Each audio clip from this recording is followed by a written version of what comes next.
Halo pejuang ASN, kembali lagi bersama saya Pandu Wibawa. Pada kesempatan kali ini kita akan membahas contoh soal P3K pedagogik di bagian pertama. Nah, di bagian pertama ini kita akan membahas 10 contoh soal dan beserta jawabannya. Nah, ini bisa dijadikan referensi untuk latihan soal ya bagi pejuang ASN yang sudah lulus dalam seleksi administrasi dan akan mengikuti tes khususnya bagi guru ya untuk tes P3K. Nah, sebelumnya jangan lupa like, komen, dan subscribe agar mendapatkan notifikasi apabila ada update video terbaru dari channel kami. Baik, langsung saja kita ke soal nomor 1. Seorang siswa diminta untuk mengidentifikasi masalah yang mereka hadapi, lalu masalah itu didiskusikan dalam kelompok untuk mendapatkan solusinya. Ilustrasi ini berkaitan dengan perkembangan A. Kemampuan kognitif, B. Kemampuan interaksional, C. Kemampuan integrasi diri, D. Kemampuan komunikatif. Jawabannya adalah A. Kemampuan kognitif. Lanjut, soal nomor 2. Pernyataan berikut yang menjelaskan makna istilah kognitif adalah A. Kemampuan berkomunikasi, B. Kemampuan untuk memecahkan masalah, C. Kemampuan berinteraksi, D. Kemampuan untuk mengintegrasikan diri. Jawabannya adalah B. Kemampuan untuk memecahkan masalah.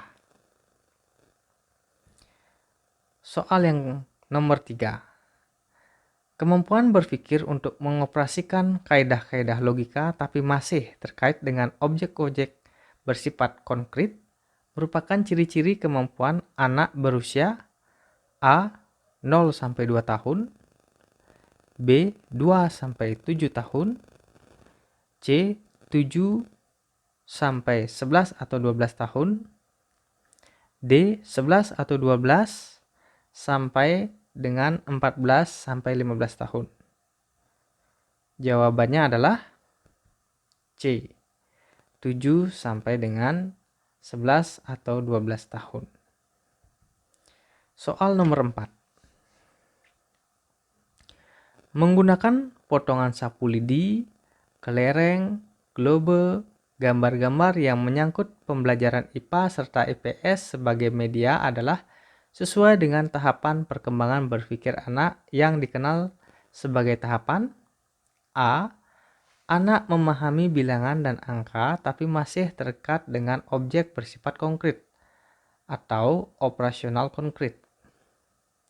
B. Pengamatan dan penginderaan yang intensif terhadap lingkungan atau sensomotor.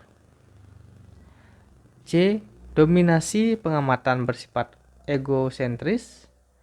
D. Kemampuan mengoperasikan kaidah logika yang tidak terikat lagi dengan objek yang bersifat konkret atau operasional formal. Jawabannya adalah A. Anak memahami bilangan dan angka tetapi masih terikat dengan objek bersifat konkret. Soal nomor 5. Kemampuan peserta didik untuk membina hubungan dan kemampuan motivasi diri termasuk kecerdasan A. Kognitif, B. Sosial, C. Emosional, D. Moral.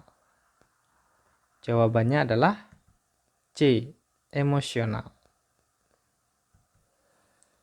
Soal nomor 6. Seorang peserta didik selalu ingin mendominasi dalam satu kelompok belajar.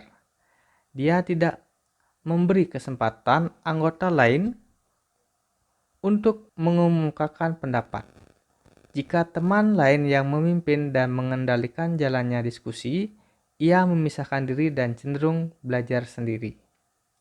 Peserta didik tersebut mengalami permasalahan dalam perkembangan A. Sosial emosional, B. Kognitif, C. Moral, D. Spiritual.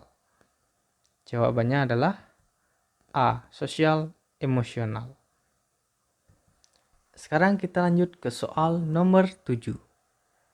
Seorang peserta didik mampu mendengarkan informasi yang disampaikan oleh guru, tetapi pada saat ditanya ia tidak mengerti apa yang ia dengar.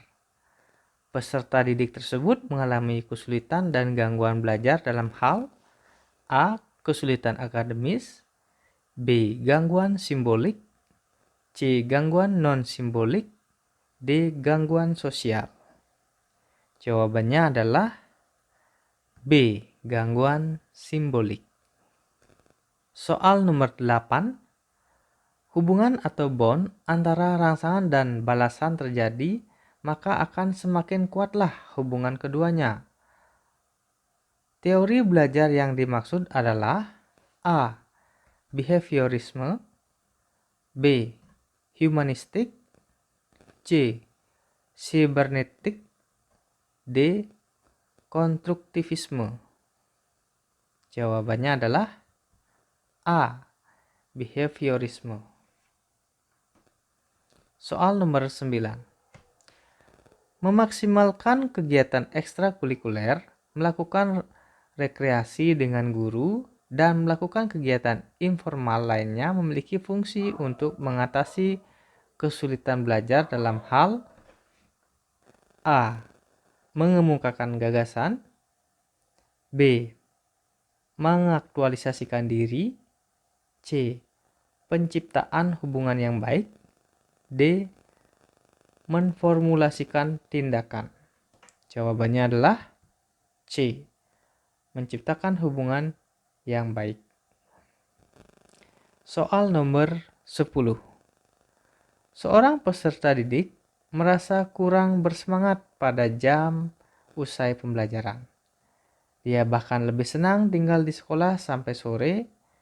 Petugas kebersihan sekolah sampai menyuruhnya pulang karena matahari hampir tenggelam. Peserta didik tersebut dicurigai memiliki hambatan pengembangan potensi berupa faktor A. Inteligensi dan kognitif, B.